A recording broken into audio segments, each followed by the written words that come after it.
footsteps of Gao Lopei was when I entered the Ministry of Foreign Affairs. Robert van Gulik, I think somewhere in the 1930s, was also a Dutch diplomat. I'll come back to that later on.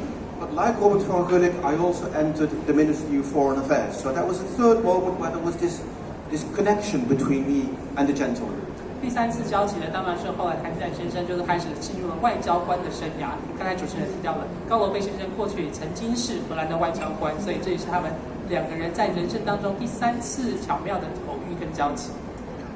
Fast forward to 2013, I've been working for the ministry about 20 years, and I was allowed to establish the Dutch Consulate General in Chongqing, in China. And the interesting thing is that Chongqing was the only place in China where Robert van Gulik had lived. He served there for the Dutch embassy during the Second World War, and as you know, the Zhanqing Shoudu of the Zhonghua Minguo was moved to Chongqing, and it was the only place where Robert van Gulik actually lived in China. So how coincidental can it get? Myself being inspired by the gentleman, and then going to the only place in China where he worked and where he lived, and then being able to be a diplomat like him, but also opening, let's say, the successor of the Dutch embassy, being a 中领事馆。那我跟高罗贝先生的第四次交集呢，这是时隔20年。当时我担任外交工作是20年之后，我被荷兰政府派驻到重庆担任总领事。而高罗贝先生在过去二战时期的时候，就曾经派驻到重庆去做外交大使，因为当时在二战的时候，中华民国的战时首都是在重庆嘛。所以等于说，对于高罗贝而言，或者是整个中国来说，对于在整个中国里面，高罗贝先生唯一曾经住过的地方就是重庆，所以我觉得很荣幸有机会跟他有第四次的交集，就是在重庆这个地方，我接下来继续做外交官的职务，在荷兰的总领事馆担任重庆驻总领事。And then after my posting in Chongqing, I was sent to Mumbai in India. Mumbai, Robert van Gulik also served in India. He served in Delhi. I served in Mumbai, but nevertheless it was the same country. So that was yet another connection between myself and Robert van Gulik. But that's where it got scary.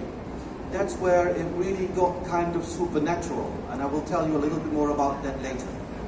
我在担任了重庆总领事之后的下一个职务是派驻到印度的孟买。但其实高罗贝先生之前也曾经派驻到印度，但是他当时在印度德里，所以对我来说这也是一个很有趣的经验。不过呢，这个经验还不是他们两个人交集还不是仅止于此，其实到后面还有更多更奇妙的交集。不仅是奇妙，是有点诡异，有点可怕，有点恐怖，甚至于对。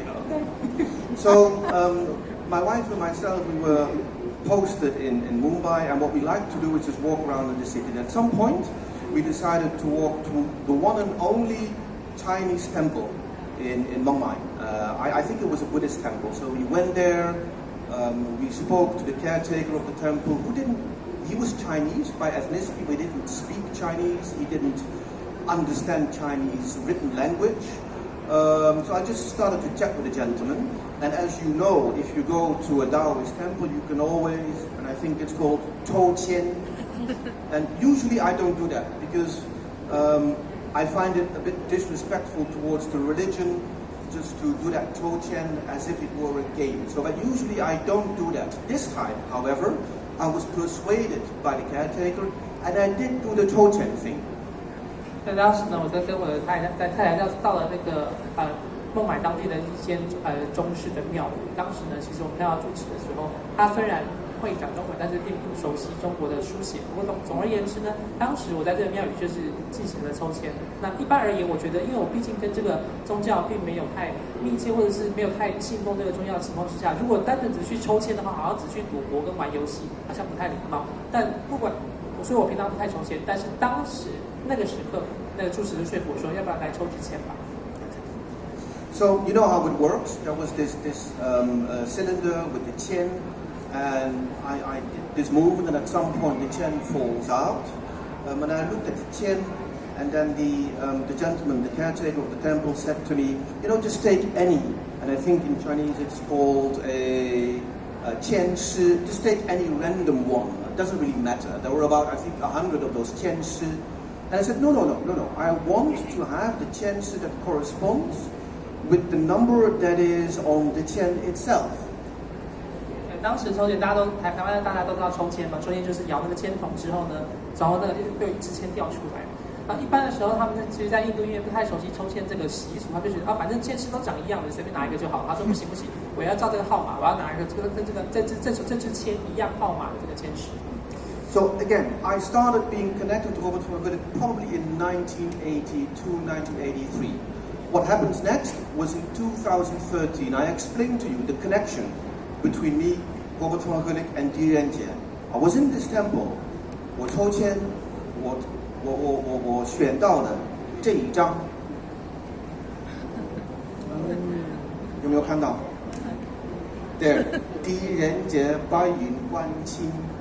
So this was in a temple in Mumbai, without any thought and without any, let's say, explanation.